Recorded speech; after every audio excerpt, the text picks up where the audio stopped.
remember the satisfaction in finding the hearse. The big steering wheel and the big cabin, and of course we had our fun with it, driving it around.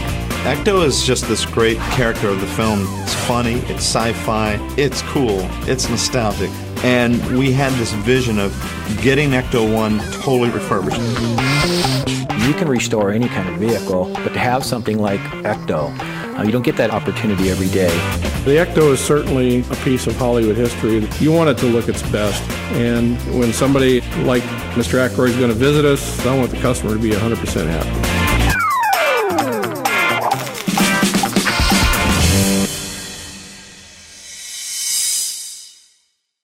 One of the interesting things when we started the refurbishment piece was realizing that Ecto1 really is the genesis of Dan. He knew that there was this car he had in mind. Dan is so technical.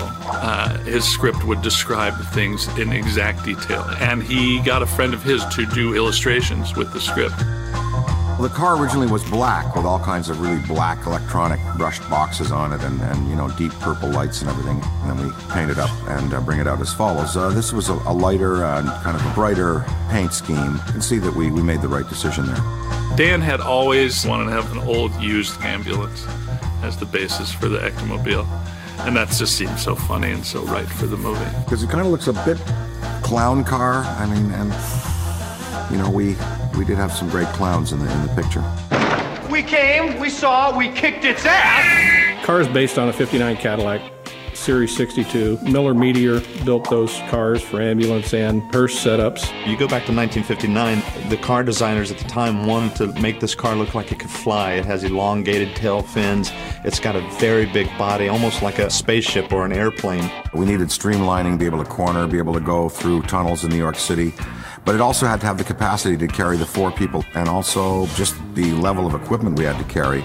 They're heavy. They're not the best handling cars in the world. So some of the stuff that they put the car through in the show is pretty amazing for the amount of weight that was in the car. Ecto actually makes a great appearance. It's probably one of my all-time favorite grand entrances in a film. It's like a superhero tearing out of a phone booth. You just can't get better than that big barreling 1959 Cadillac chassis rolling down the street with that siren blazing in wild colors. Looking the way it did with this logo on the side, you had to smile, you had to laugh. So it achieved what we wanted it to right away. Over the past 25 years. It's been in parades, it's been in theme park attractions. Wherever that thing has ever been, it has been just an amazing appearance. It has been a huge success. So when we were deciding to relaunch Ghostbusters as a major next-gen video game, we started realizing we got to get Ecto1 out on the road. And that's a great realization, but then the next dawning was, yikes, it needs a lot of work, you know. Needs some suspension work and shocks and brakes, brake pads, lining, steering box, transmission, rear end.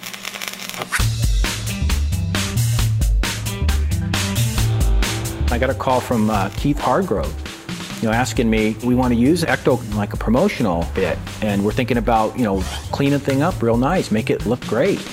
We do that here. We knew that Cinema Vehicle Services had a background.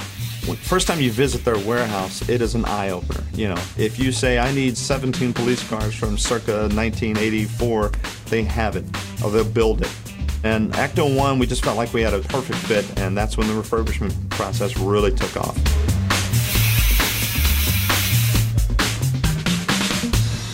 The car came in, it had been sitting for a long time. The belts, hoses, fluids, carburetor, fuel tank, all the fuel lines, most of the wiring, had to be refurbished or replaced. The body has had a lot of weathering over the years. There were some rust issues that probably were inherent with that car when they first bought it.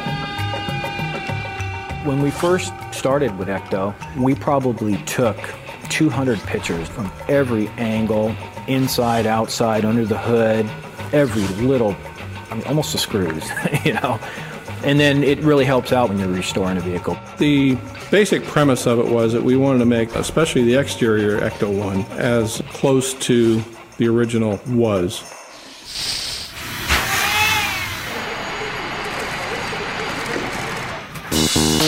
We disassembled what we needed to on the exterior components. We sent all the exterior components to our different departments, to fabrication, electrical, and had those parts gone through. The very first time I got kind of scared was the day I got there and all the accessories had been lifted off the car, so it was just stripped bare. And that was the day I realized to myself, well, there's no turning back now. Like, we have to refurbish this car because we just dismantled it. Bodywork was pretty tough. We replaced as much sheet metal as need be, sent the actual body of Ecto to our body shop, started primering it, sanding it, get it ready for paint.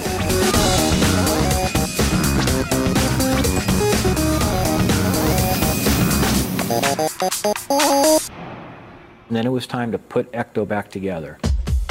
We end up restoring the light bars on the top of Ecto, replacing the lens, polishing some lenses. A lot of the old motor mechanisms, we had to upgrade them and put newer motors in them. And then I remember we ran that car for about a day and a half, literally about 12 hours a day, just to try to get it to fail. And there were certain things that did fail. We wanted to make sure it was dependable.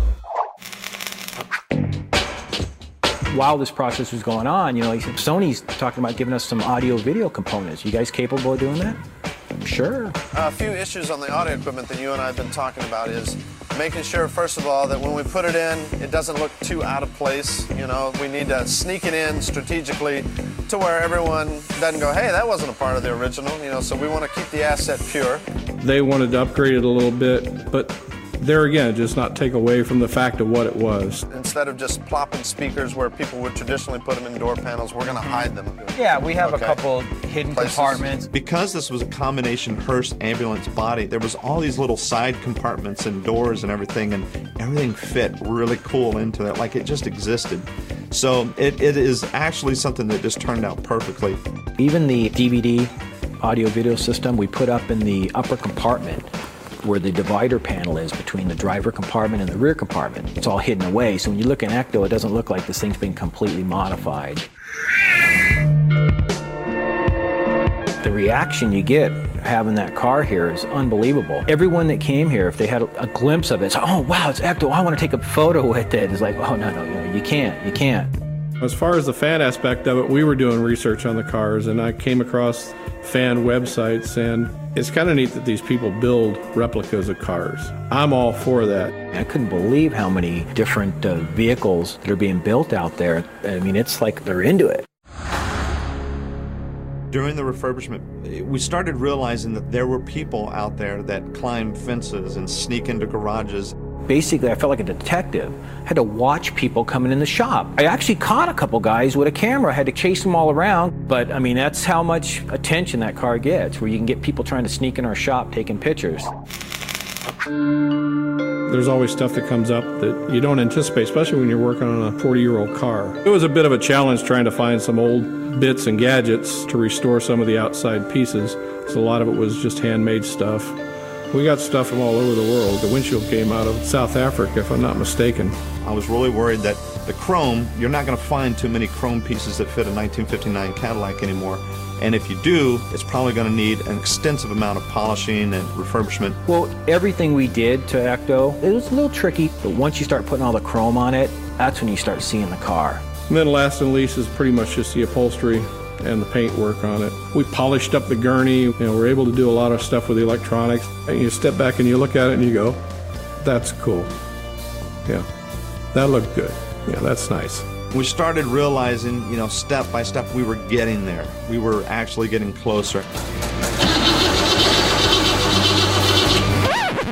Great. Oh, well. We knew we sort of had a VIP coming, and it wasn't just to drop by. We knew that it was also sort of an unofficial approval process of how well did we do. Sir? How do you do? Mr. Aykroyd, Ray Claridge. Ray, thank you so much for welcoming me to the gates of heaven, Cinema Vehicle Services. Only in Hollywood could you have a place like this. There was a buzz around the shop when the word got out that Dan Aykroyd would be here. Everybody was coming up to me, oh, is that true? People that I have working for me, a lot of them been here for a long time. So certainly when somebody like Mr. Aykroyd is going to visit us, it's a big boost for us.